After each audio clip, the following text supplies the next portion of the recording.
Как сократить время процедуры до 1 часа? Вам кажется, это невозможно? Я тоже так думала, пока не завела мастеров, которые работали на меня. И я вам скажу, первые мастера работали 4-5 часов на каждую процедуру уходила. И львиную долю из этого была не процедура. Я и сама работала долго, но на самом деле мне всегда хочется быстрее. И естественно, когда на тебя работают мастера, вот кушетка – это рабочий инструмент, на котором совершается процедура. И получается, за день я могу получить 3 клиента или 10 клиентов на одной кушетке. Это же большая разница в деньгах. И, естественно, очень быстро я задумалась, как сократить время процедуры, почему мастера работают так долго. Я делала так. Вначале я просто сидела и смотрела, на что тратит время мастер, потому что я сама работала быстрее. И это очень интересно. Очень большое обсуждение. Ну, например, если вы делаете брови, мастер рисует 2 брови, рисует, не показывает, пыхтит, ищет симметрию, что-то там трет, все, наконец-то ему нравится. Прошло 40 минут, он дает зеркало, клиент смотрит и такой: нет, а мне нравятся более круглые. Клиент просто не сказал свои пожелания, мастер что-то рисовал, и в итоге вынужден просто все стирать и заново перерисовывать. То есть перед началом процедуры вы должны собрать пожелания клиента, что примерно ему хочется. Второй лайфхак, если вы работаете с бровями: нарисуйте сначала одну бровь и дайте клиенту зеркало. Он увидит эту бровь и скажет: нет, она угловатая, она круглая, она низкая, она плоская, она высокая, она толстая, что-то скажет вам. Или скажет: о, нравится. И тогда вы будете уже искать вторую бровь. И вы не потратите время на поиск симметрии, которую потом придется чистить и снова рисовать. Как вариант, вы можете оптимизировать очень много процессов. Кстати, так как я не могу посидеть рядом с вами, я вам рекомендую, что просто ставите на штатив камеру, включаете ее, и от момента, когда к вам клиент пришел, записываете все, причем желательно со звуком. Потом садитесь и смотрите на себя со стороны, может быть, вместе с супругом или с подружкой с какой-то, и смотрите и понимаете, где именно вы теряете время, потому что у всех это совершенно разные какие-то моменты. Например, во время процедуры уже, когда клиент лежит, я что наблюдала тоже, мастер набирает пигмент, например, из капсы, какое-то время со включенной машинкой вот так вот наклоняется, что-то там руки ставит, не ставит, а потом смотрит, у него уже капля вот такая висит на носике. И она берет и каплю эту стирает. Потом берет опять, начинает работать, а с каплей вместе вытек весь пигмент. Она прикасается, там ничего не остается. Либо буквально на 2 штриха у нее работает. Она в итоге берет и снова набирает пигмент. И это повторяется по кругу. Я просто сидела, и у меня становились глаза все квадратнее. Потом они говорят, что на одну процедуру у меня уходит 3-4 капсы пигмента. Короче, вот эти вот детали, они вот действительно могут у каждого быть своими.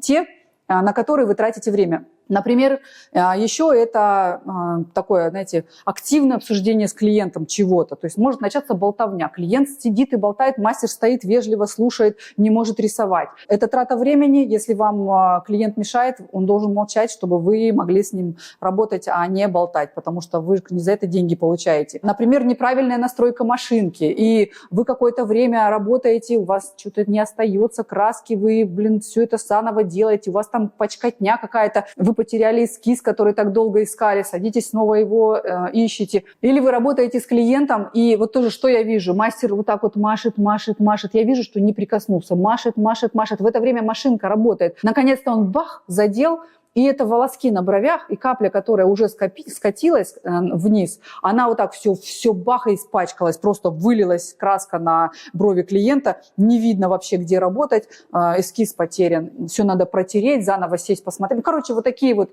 детали, они съедают, наверное, не знаю, 70% времени, которое вы могли бы потратить более эффективно. Кстати, сейчас приведу пример. У нас на курсе «Как свои» учится много мастеров, уже несколько потоков. И, например, есть такая деталь. Я говорю, карандаш должен быть заточен вот таким определенным образом.